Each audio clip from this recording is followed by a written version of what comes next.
favorite activist is now calling for jihad against President Trump. How nice. Linda Sarsour, the Islamophobia hustler who helped organize, remember that anti-Trump women's march on Washington, is now under fire for comments she made at the annual Islamic Society of North America convention in Chicago. Watch this. I hope that when we stand up to those who oppress our communities, that Allah accepts from us that as a form of jihad, that we are struggling against tyrants and rulers, not only abroad in the Middle East or in the other side of the world, but here in these United States of America, where you have fascists and white supremacists and Islamophobes reigning in the White House. Our number one and top priority is to protect and defend our communities. It is not to assimilate and to please any other people in authority. Our top priority, even higher than all those priorities, is to please Allah and only Allah. Remember, this is the same Linda Sarsour that the Obama administration identified as a, quote, champion of change. Isn't that sweet? Joining us now is the founder of Act for America, Brigitte Gabriel, and from the Islamic House of Wisdom, Imam Muhammad Ali ELAHI. It's great to see both of you. Let's start with you, Imam ELAHI. Wow, for her to say in that clip, basically our goal is not to assimilate. We don't answer to any push for assimilation. We answer to the greater calling of Allah. She uses the word jihad, and I understand for Muslims that can mean striving and trying and struggling, but for most Americans to hear jihad, it has a different connotation. She understands that clearly. She's a sophisticated player. Do you defend what she said about this president and really about this country in that soundbite?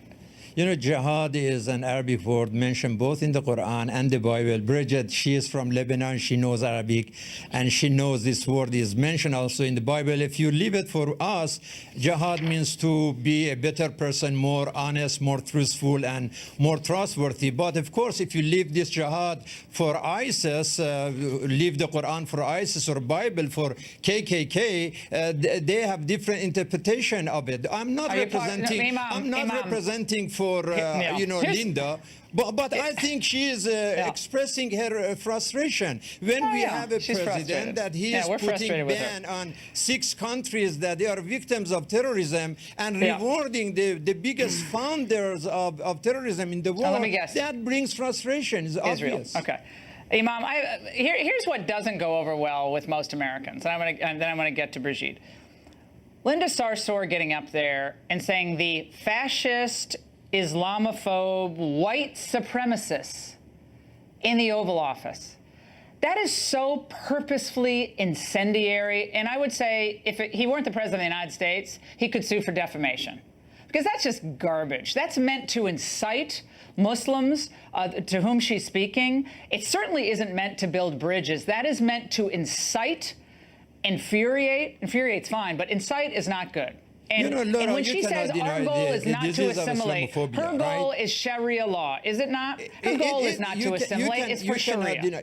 When we have a president that one day he comes and he says that Islam reminds us mercy and compassion, at the same time, next day he comes and he says that Islam hates us. I mean, these contradictions in Twitters of the president. Did she sound merciful? And followed with the Islamophobia. So, we're not in the mosque here. This is not you're not preaching. Okay? No, I'm not preaching. Okay, I'm telling the truth. You just brought up the merciful point. Does she sound merciful to you?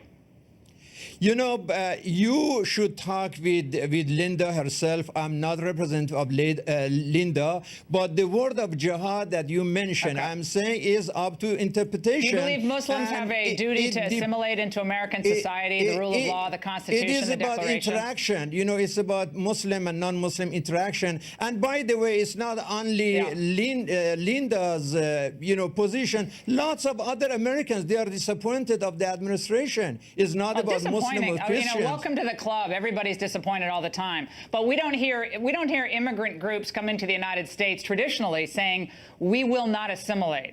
Not in the last 50 years. That hasn't. We come here to be part of American society. Let's get Brigitte in here. We went way long. Brigitte, look, what frustrates me is, like, I know Muslim Americans who hear this and they go crazy. They're like, she does not represent us.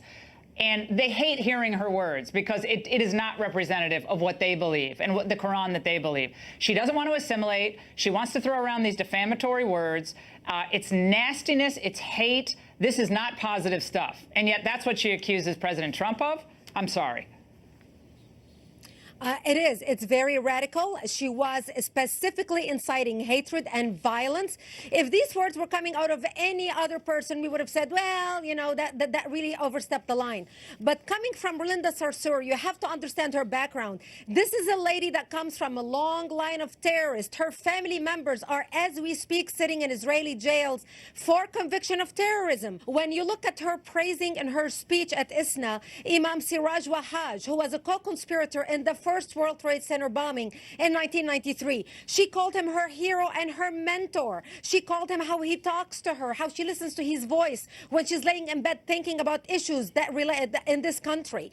And then she gives a speech at ISNA, which is the first organization Brigitte, in the Muslim terrorist organization. Excuse me, you got your turn to speak. It is my turn. ISNA is the #1 organization listed in the Muslim Brotherhood plan to destroy America. The Muslim Brotherhood is the oldest Islamic terrorist organization in the world.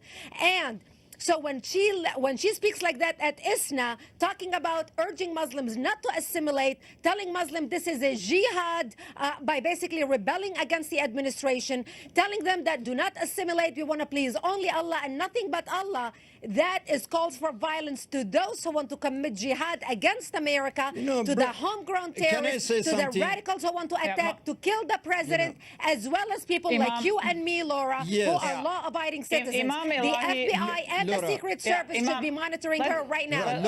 Okay, hold on. Just one question. Imam Elahi, I know you take issue with probably a lot of what Brigitte just said.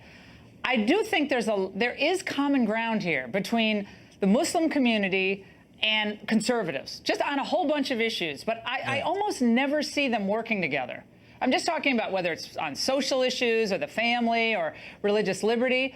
It seems like the liberals are the ones who should be fighting with the Muslims on a lot of these issues. But instead, we got women like Linda Sarsour, who I think drive a wedge between good Muslims who want to be part of the American society. They do want to assimilate, and American citizens who are very welcoming and very generous, as long as you're not inciting violence, as long as you're patriotic and you want to be part of this great, crazy representative democracy experiment. But she drives a wedge. I don't think that's helpful. Yeah, Laura, first of all, the reason of this separation are people like this, Brigitte, that always talking about hate and hate-mongering and negative. I mean, Brigitte, you are coming from Lebanon. You are coming, please listen. Let me finish. You're just coming from Lebanon, immigrated to this country, almost the same years that I immigrated to the United States. And you say that you believe in Bible, but always you are talking about hate and propaganda. What happened to love your neighbor? Or even love your enemies? And this is really the reason. Yesterday, yes, Laura, we had an interfaith interaction at the Islamic House of Wisdom. We were talking about all these similarities that we need to work together and build bridges, because we as Muslims, we believe in Constitution. We believe in the Declaration of Independence that says all men are created equal. Okay, so why don't you denounce her one then? nation. And is it like somebody like Brigitte, is it telling us that is all jokes and she doesn't believe? We believe in these values. But America is not only about money. America is about value. America is about integrity. I take you at your word, but my question is, when you hear someone like her, then why don't you denounce her? Why don't you just say, it's an outrage, and I denounce what she says about not assimilating, about the white supremacy, about the jihad against the. Why don't you denounce that? Why do you always make excuses for people like that? We need to talk. If it means to promote violence, we all, of course, condemn that. But if that means to struggle against ignorance and arrogance and injustice and racism and poverty and war and terrorism, so you won't denounce her. This is what I'm saying. We always make excuses. We are on the same page. page. We are on the same page. I mean, how can you put ban on those who are victims of terrorism, right? But then you go to Saudi Arabia and dance with the dictators and provide them with $110 billion of arms. That doesn't make sense. Well, guess what? You know, if I keep saying this, if people don't like this country, if we're a white supremacist, evil, horrible, rotten country, I do not know why we have millions and millions of people who want to come here, including many people from Muslim countries. They seem to want to come here, want to settle all over the United States, and yet they come here and they say, we don't want to assimilate, we want to do jihad, You know, I don't get it. Don't come here.